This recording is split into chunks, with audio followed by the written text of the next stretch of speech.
'21st century, Asia stepped in the third millennium with an impressive background. It's been a period marked by a powerful evolutionary leap in the global scale. Asia has succeeded in the new era of technical revolution and now accounts for half of the world economy. In less than 30 years, the East has become a major player, acknowledged and appreciated by the world powerhouses.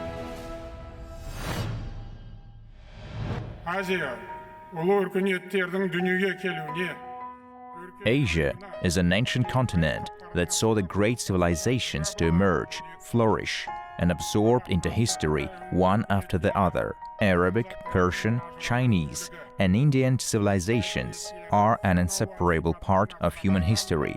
Despite their heterogeneousness, Asian cultures are closely knit together. This is exactly why Asian cultures didn't experience a clash of civilizations and evolved in perfect harmony.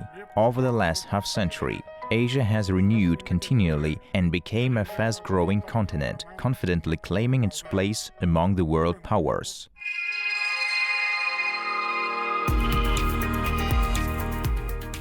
Global experts link Asia's renewed progress in a new era with various factors. The sages and philosophers maintain that the only secret lies in the Eastern model of thinking, Asians' unique perception of the world, and the ability to apprehend the universe in artful ways. We are very similar, actually. And I knew that before, but yesterday I discovered that we are very similar, but very much different than European, especially the ancient Asian. They are so wise, and the wisdom we took from them more than our imagination. Till now, we couldn't find something like the old Asian wise people. Asian people stem from the same roots and have similar destinies. Asian continent experienced a turbulent era of colonization, fell victim to the wars initiated by the world powers. Its immense riches were plundered, and its fortune that belonged to the native peoples was scattered away in the hands of the strangers, although colonizers robbed it of its natural resources. They couldn't command over Asia's soul and spirit, and ultimately, the continent was rescued and liberated by its merciful worldview, championing only goodness and kindness. In respect of my country, French, British, Portuguese ruled India. But no Asian country invaded European continent. Asian peoples from Asian country went to Europe to discover something, to sell their commodities this much. But they never attack European countries like Europeans attacked all Asian countries. This is Asian countries. This is the difference between European countries and Asian countries. And common values of the Asian country is this.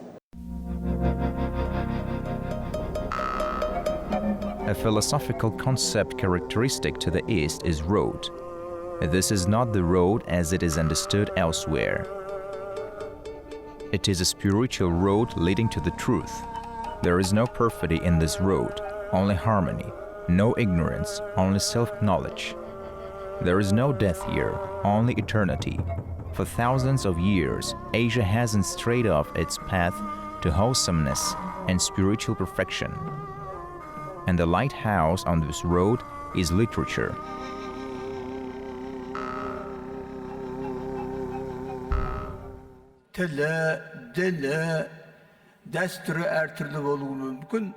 We are people with different languages, religions, and traditions, but we all laugh and cry in the same language because the concepts of goodness and love are universal.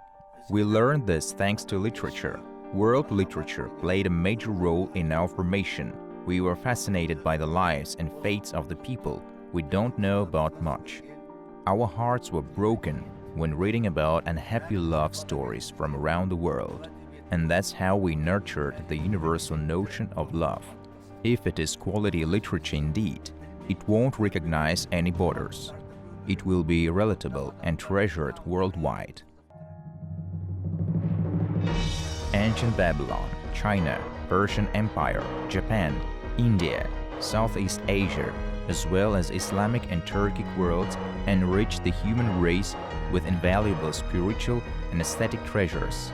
Asia presented to the world the vastest number of spiritual teachers: Lao Tzu, Confucius, Al-Farabi, Ferdowsi, Avicenna, Omar Khayyam, Rumi, Al-Biruni, Al-Khwarizmi, Yasawi, Abai, and other Eastern thinkers spread the light of wisdom to the whole world.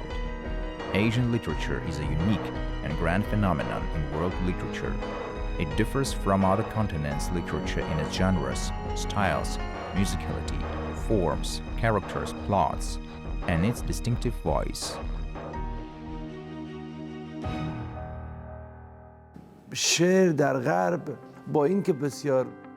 There are wonderful major poets in the West too. However, even the best Western poets could not be compared to their Eastern counterparts, because poetry for us is not only a flight of fantasy, it is also hikmet, philosophy, method of thinking and living. The literature of the Far East, Near East, and Central Asia can differ in their use of various forms, styles, but the content and messages are very similar. For in the East, poets were regarded with the same reverence as the prophets would.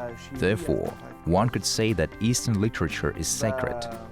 The objective of the Eastern literature is human beings' perfection, the revelation of its inherent benevolence and good intention. Rubaiyats of the Persians, Kara Olen, and long poems of the Kazakhs, the pair melody of the Mongol poetry, Muwashah and Zajal, Bait and Qasida of the Arabs, Haiku and Tanka of the Japanese, Central Asian ghazals, Chinese Sea, and other poetical phenomena can only be and were presented by Asians. Indian Kalidasa, Chinese Libai and Dufu, Persian Khayyam, Ferdowsi, Al-Biruni, Odag'y, and Hafiz, Mongolian Tsogtaiji, and Dulduitan Danzan Ravja, Japanese Matsuo Basho and Ishikawa Tokuboku, Tibetan Tsangyan Gyatso, Turkmen, Maktim Kuli, Magnificent Abai of the Kazakhs, Rabindranath Tagore of India, were all born in this continent,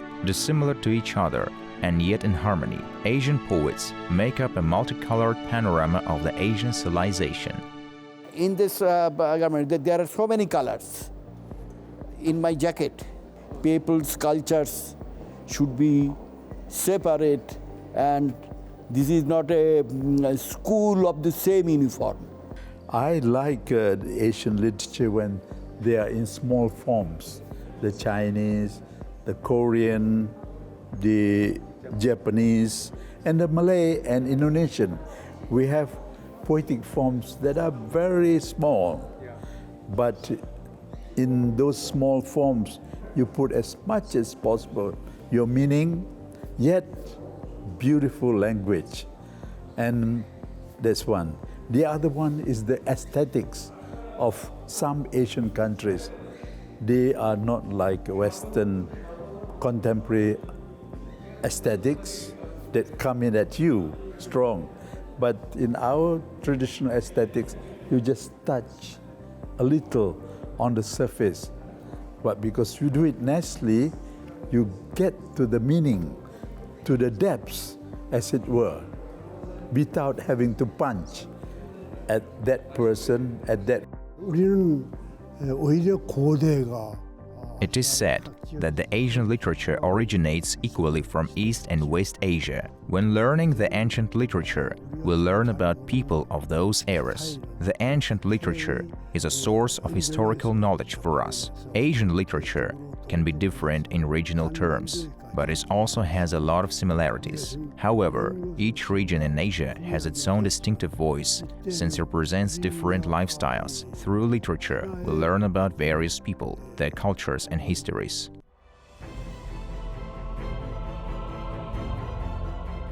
Eight Nobel Prize laureates, 9 Booker Prize winners came out from Asia. Every and each of them depicted their time and also issues common to all human beings. They created larger-than-life characters. Over the last century, Asian writers have developed an original literature style based on centuries-old philosophy.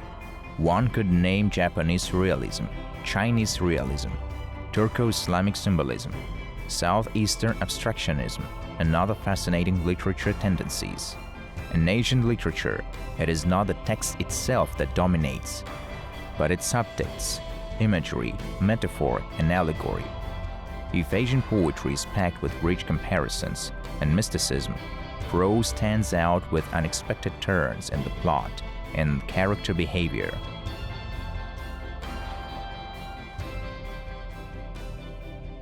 يعني أنا بعتقد ما يميز الأدب Asian continent being home for many dissimilar cultures, religions, languages, mentalities, and standards of living is a unique intellectual domain. Asian literature is particularly interesting for its aesthetic climate. Unfortunately, Asia has been self-enclosed for a long time. Even within Asian cultures, we don't know what authors are out there in other Asian countries. This has negative implications for our own literature in the first place.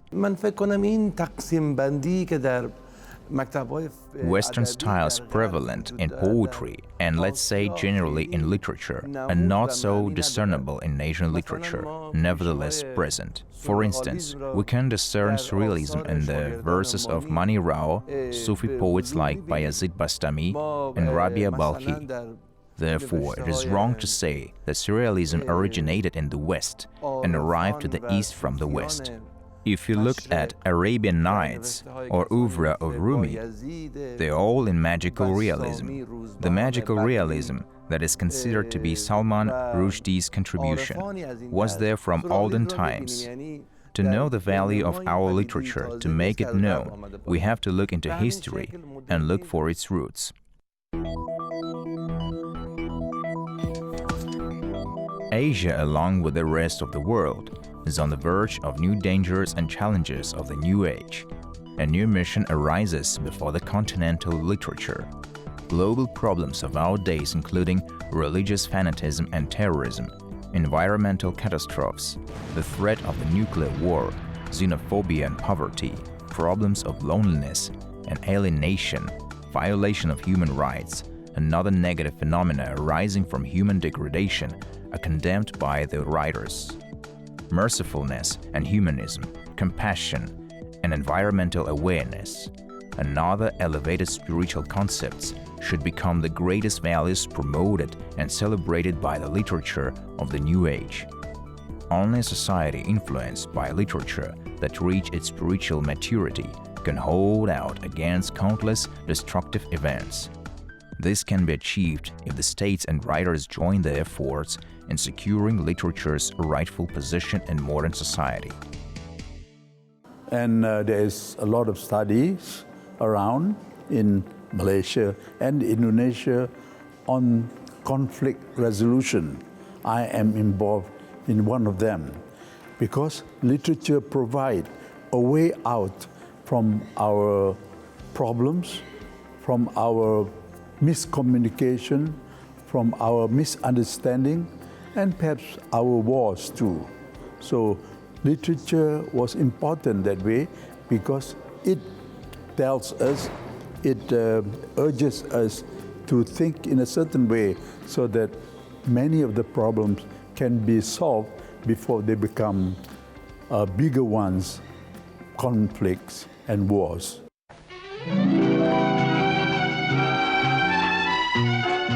19th and 20th centuries witnessed the summit of written literature. New literary terms were forged in literary studies, including the literature of the USA and Canada, of Latin America, as well as Russian or Arabic literature, and the Asian continent that fell victim to colonialism. Although new voices emerged here and there, the term Asian literature hasn't come to existence. It was affected not only by political and historical factors, but also by the fact that consolidation within the Asian continent was advancing at an extremely slow pace. It is true that in the second half of the 20th century, socialist countries in Asia made attempts in connecting and uniting with one another. A forum of Asian and African writers held in 1973 Almaty could be named as one of them. However, these literary events were under the strict control of the communist apparatus.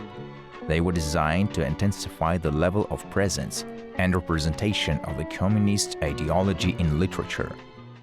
Встретились в Алма-Ате в 1973 году. We met in 1973. 46 years passed since then. That forum had a significant impact on our literature. It was a turbulent period. Asian and African countries were struggling against colonialism. They fought for their independence. And now, after so many years, we have a chance to reunite. Nowadays, the majority of those countries whom those writers represented are independent. We gained our independence too. We're meeting in a special era for Kazakhstan. Now it is a new quality time for us.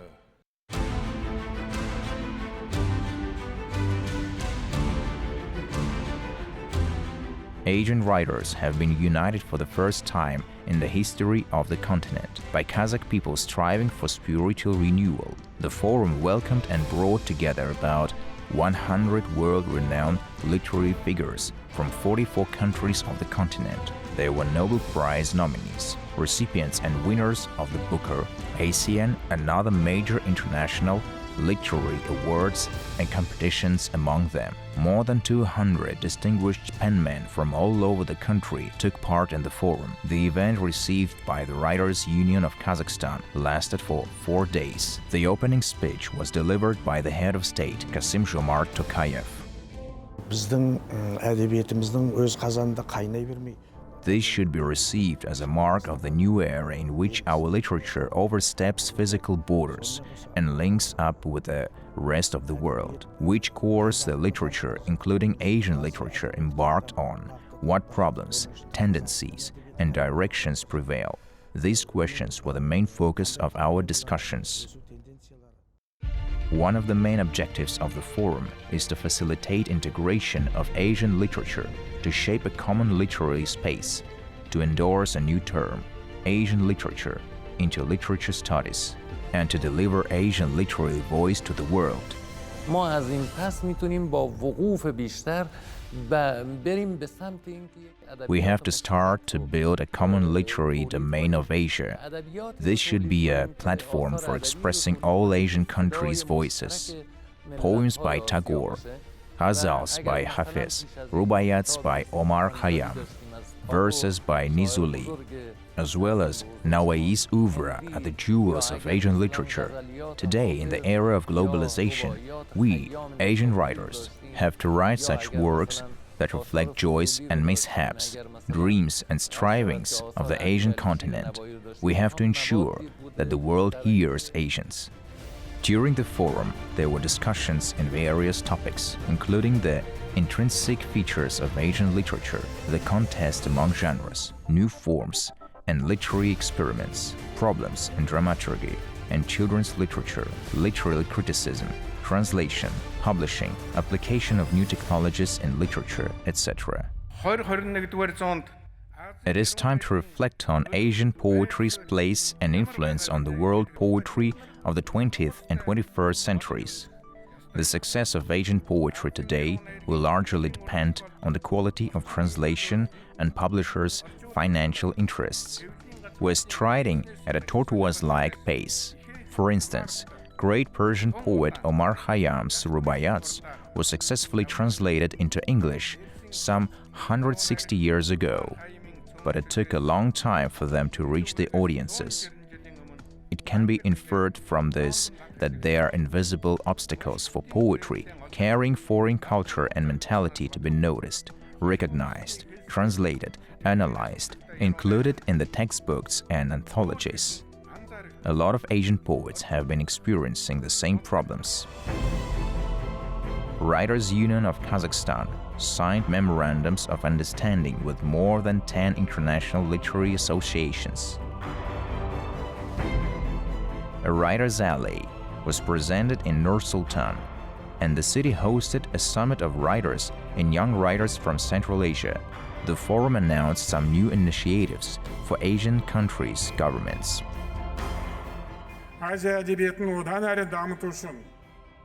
To ensure further development of Asian literature, we have to pay attention to the following issues. First of all, the Forum of Asian Writers must become an important platform for dialogue of Asian writers. It has to be organized on a regular basis. Complex problems of humankind should be discussed during such events. It is of great importance to advance Asia as a center of worldwide development. Therefore, creating favorable conditions for the renewal of literary process is very important. To this end, an international literary prize, Asia Alibi, a nation colossus, should be established. We should make joint efforts in securing its reputation along with other international literary prizes. It is time for us to create a united e-library containing the works by Asian writers all over the continent. Doubtlessly, it will be an invaluable source that opens the doors to the treasure of unique Asian worldview. I am sure that launching such international initiatives will join writers together and lead Asian literature to new heights.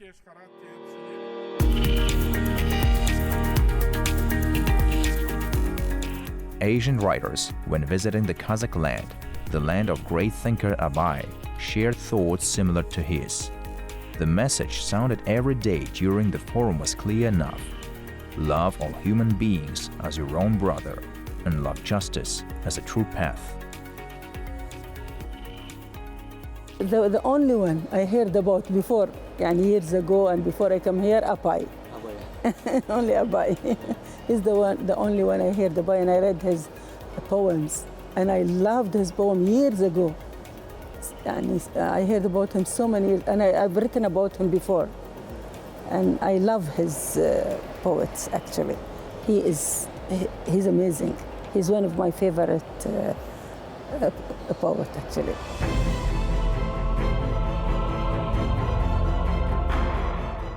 The forum was not only a meeting that strengthened literary links, but also one that introduced previously unknown Kazakh literature to more than 40 countries.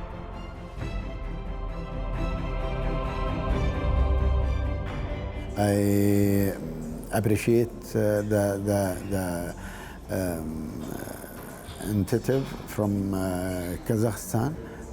This is a very strong start, and even the programming, the planning, how many people came, all of this content that they have came in the same time and way, and they participate in this communication. I appreciate it, and I really have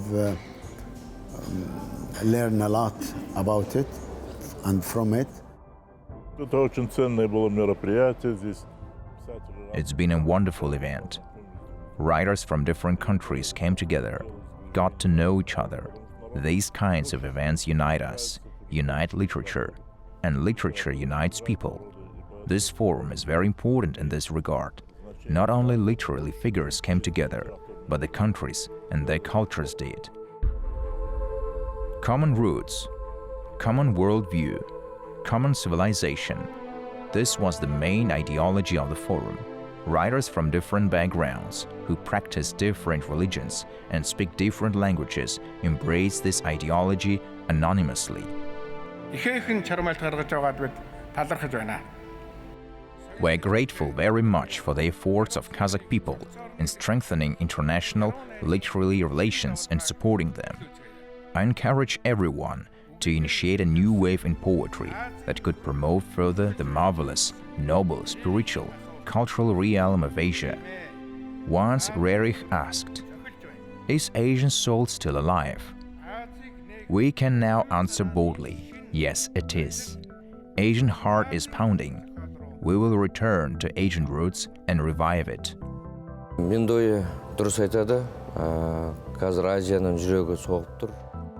Mr. Mendoyo is right. Asia's heart is pounding. A world-renowned physicist states that all the recent scientific discoveries, including quantum physics, molecular biology, and others, have been present in the spiritual knowledge of the East since ancient times. Asians came to grasp the mysteries of the universe in olden times by their intuition and their philosophy. The West is approaching these revelations only now. This could mean that humankind will return in the end to its spiritual sources, to Asian literature. This can be evidenced by this forum. I think it's time for a new era for Asia. The sun rises in the east and casts its golden light, its brilliant blaze into the Asian continent first, to share its magnificent energy. This heavenly light reaches the Asian soil in the first place, and the great ideas alike originate from Asia. 4 major world religions could be proof for this claim. Hundreds of philosophical schools and tendencies, first writings, fine arts, science and literature emerged in Asia. It is only logical that in the 3rd millennium humankind steps into the new evolutionary phase of its development. Asia is reborn. Now it is time for Asia to speak.